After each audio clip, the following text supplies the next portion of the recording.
Hey, what is up guys, Bruno here. Today I want to talk about a great and very special lens. I'm talking about the Laowa Probe 24mm macro lens, which came to the market around 1 year ago, and when it came to the market it was definitely a very famous lens. Everybody was talking about it. So finally I had the opportunity to put my hands on it, and I thought why not to do a little review and give you guys my opinion about this lens, and I'm gonna let you know everything you need to know before you're gonna shoot with this lens.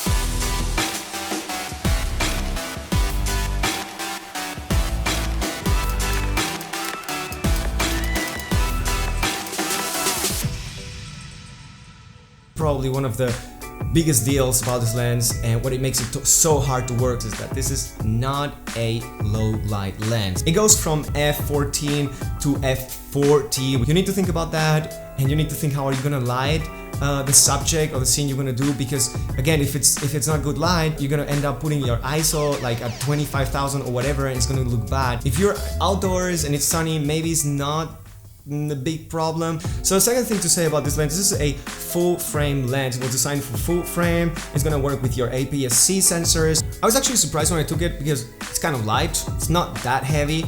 This is a manual lens. There's no electronic attachment to the camera. So if you're planning to follow focus or something like this, you'll need to prepare a wireless follow focus system or something like this, because this lens is a fully manual lens.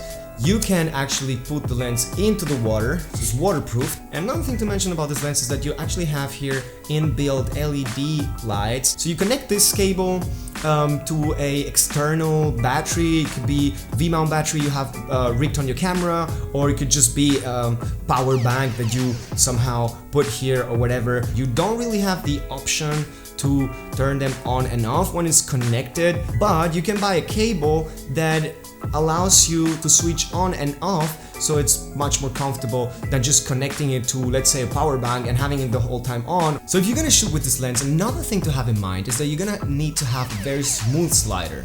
It is going to be crucial to think about the movement and have a very smooth slider with very smooth movement in order to make it look good. You better think about that if you want to have great results. That's definitely one of the most important points to think before shooting with that. Alright guys, so all in all, this lens is super great and it's for very concrete use cases. The greatest way to use this lens is by getting to places you can't get, get that crazy perspective you won't be able to get with any other lens. And that is a little bit the best use case for this lens in my opinion. Alright guys, so that was it. I hope you could take some valuable information out of this video. If you guys are gonna shoot with this lens, consider these 3 points: good lighting, getting creative, and getting great movement, because if you got these 3 points covered, most probably you're gonna get great shot. And if you found some valuable information in this video, consider giving me a like, subscribing to my channel, and I'll see you guys in the next video.